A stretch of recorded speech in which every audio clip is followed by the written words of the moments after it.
সে প্রকৃতার্থে জ্ঞানের সাগরে প্রবেশ করেছে। এ কারণে অনেক বিজ্ঞ আলেম বলতেন, যখন তারা বই মুতালা করতেন, অধ্যয়ন করতেন, তখন বলতেন আইনা আবনাউল মুলুক মিন হাযিহিল লাজ্জাত।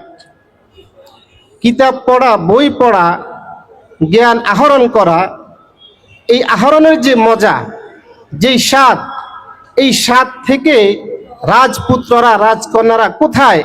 তারা অনেক দূরে, অনেক দূরে। বই আমাদের নিঃস্বার্থের এক পরম বন্ধু। বই মেলা আমরা এসেছি, বই ক্রয় করব, জ্ঞানের সাগরে ডুব দিব, নিজে জ্ঞানী হব, গুণী হব এবং সমাজে জ্ঞান বিতরণ করব।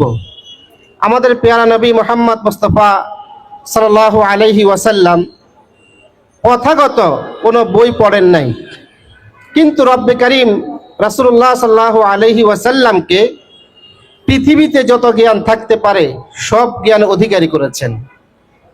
আর ওই জ্ঞানের মূল যে গ্রন্থ, ওই গ্রন্থের নাম ছিল কুরআনুল কারীম, আল্লাযী হুয়া দুস্তুর লিল মুসলিমিন ওয়াল মুমিনিন। কুরআনুল কারীম আমাদের মহাগ্রন্থ আল কোরআন, এটা প্রথম বই।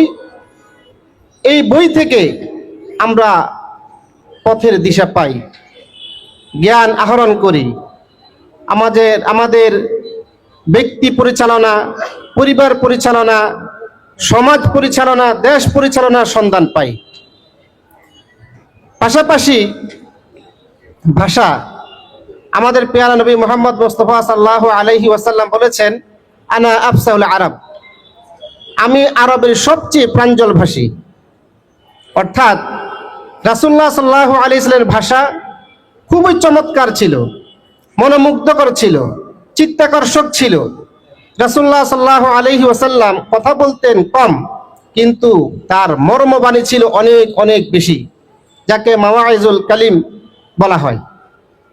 তো আমরা বই ক্রয় করে নিজে সার্থক হই, নিজের পরম বন্ধুকে আরো আপন করে নিই। কথিত আছে সক্রেটিস, আমরা অনেকে নাম জানি, সে বই পড়তে পড়তে মারা গিয়েছে। আমাদের সিয়াসিরা এক ইমাম বই পড়তে পড়তে বইয়ের ভেতরে এমনভাবে তিনি নিজেকে প্রবেশ করিয়েছেন, আত্মনিয়োগ করেছেন, ওই বই পড়তে পড়তে তিনি ইন্তেকাল করেছেন। আমাদের এই যুগের যারা আকাবের ছিল, মুফতি আমিনী, কয়েদে মিল্লাত মুফতি আমিনী রহিমাহুল্লাহ, সবাই তার নাম জানেন। ওনার বহু রাত এমনভাবে কেটেছে যে এক ফোঁটা ঘুম ওনার চোখে আসে নাই, বই পড়তে পড়তে কাটিয়ে দিয়েছেন। এমনকি বই পড়ছেন, গাড়িতে উঠেছেন, যেখানে নামার, বইয়ের মধ্যে এমনভাবে মগ্ন হয়ে গেছে, তার আপন স্টেশন না নেমে অন্যত্র চলে গিয়েছেন। আমাদের গৌরব, আমাদের অহংকার হযরত আল্লাহ হযরত মাওলানা আবু তাহের আল মিসবাহ বারাকাল্লাহু ফি হায়াতিহি, ওনার জীবনী যারা পড়েছেন, ওনাকে যারা ছিলেন তারা জানেন উনি বইয়ের ভেতরে কেমন আত্মনিয়োগ করতেন। উনি একটা বই পড়েছেন আল্লামা নদভী রাহিমাহুল্লাহর মাজা খাসিরুল আলাম বিল হিতাতুল মুসলিমিন। এই বইখানা উনি পটিয়া মাদ্রাসার সাবেক প্রিন্সিপাল আল্লামা হারু ইসলামাদি রাহিমাহুল্লাহ থেকে উদ্ধার করে নিয়েছেন। বইয়ের প্রতি ওনার এত আগ্রহ মার্কেটে পাওয়া যায় না। ওস্তাদকে বলছেন, ওস্তাদ বইটা আমাকে দিন, আমি পড়ে আবার আপনাকে ফেরত দিব। হারু ইসলামাদি রাহিমাহুল্লাহ ওনাকে বইখানা দিয়েছেন। মিসবাহ সাহেব দামাত বারাকাতুহুর জীবনীতে আছে, উনি পটিয়া মাদ্রাসা থেকে বইখানা হাতে নিয়ে রেলে উঠেছেন, ট্রেনে উঠেছেন, ট্রেনের মধ্যে বই পড়া শুরু করেছেন। এই বই পড়তে পড়তে পড়তে পড়তে কমলাপুর স্টেশনে আসছে, কিন্তু বই পড়া শেষ হয় নাই।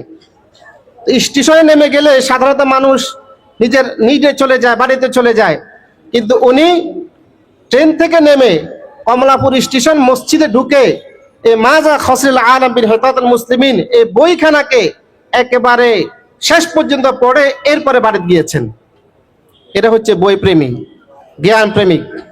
এরাই আমাদের প্রকৃত দিশারি, এরাই হচ্ছে আমাদের প্রকৃত ইলমের সন্ধানী। তা আমরা আজকে যারা এখানে এসেছি, বই আমাদের পরম এক বন্ধু, আমরা বই ক্রয় করব। বিশেষ করে গার্ডিয়ান যারা আছি, আপনারা আপনাদের সন্তানদেরকে বাণিজ্য মেলা নিয়েছেন, বিভিন্ন মেলা নিয়েছেন, কিন্তু দুঃখের বিষয় গার্ডিয়ানরা বই মেলায় সন্তানদেরকে পাঠান না, নিয়ে আসেন না, নিজেও আসেন না। অথচ আমরা বলি যে আমাদের সন্তান মানুষের মতো মানুষ হোক, আমাদের সন্তান একজন বীর পুরুষ হোক, আদর্শ পুরুষ হোক। তো আদর্শ পুরুষ হওয়ার জন্য, বীর মুজাহিদ হওয়ার জন্য, দেশপ্রেমিক হওয়ার জন্য, দেশের অতন্ত্র প্রহরী হওয়ার জন্য যেই বই দিলে এটা হবে, সে বই আমরা উপহার দিই না। কাপড় ক্রয় করি, জুতা ক্রয় করি, বিভিন্ন প্রসাধনী ক্রয় করি, কিন্তু সবচেয়ে বড় প্রসাধনী যে বই, সেটা আমরা জানি না, উপহারও দিই না। তা আমি সকলের কাছে অনুরোধ জানাবো, আমরা বই ক্রয় করে নিজেও সঠিক পথের দিশা নিই, জ্ঞানের সাগরে আমরা ডুব দিই, জ্ঞান আহরণ করি। বিশেষ করে এই বই মেলা ফেনীর ইতিহাসে প্রথম। যারা আয়োজন করেছেন আয়োজকবৃন্দের প্রতি থাকলো আন্তরিক অভিনন্দন, শুভেচ্ছা। পাশাপাশি সহযোগী দর্শক আগত সবার প্রতি রয়েছে আমাদের প্রীতি, ভালোবাসা ও শুভেচ্ছা। আসসালামু আলাইকুম ওয়া রাহমাতুল্লাহি ওয়া বারাকাতুহু। অসংখ্য ধন্যবাদ মুফতি আলাউদ্দিন নুরী সাহেবকে। সম্মানিত উপস্থিতি,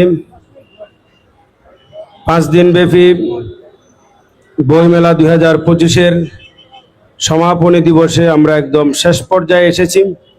আজকে আমাদের অত্যন্ত গুরুত্বপূর্ণ একটি এজেন্ডা এখন রয়েছে। ফেনী সাহিত্য ফোরাম আহ্বায়ক কমিটি এতদিন পর্যন্ত দায়িত্ব পালন করে আসছে। আহ্বায়ক কমিটি এত সুন্দর একটি বইমেলা ফেনীবাসীকে উপহার দিয়েছে। আজকে ফেনী সাহিত্য ফোরামের পূর্ণাঙ্গ কমিটি ঘোষণা করবেন। কমিটি ঘোষণা অনুষ্ঠানে উপস্থিত রয়েছেন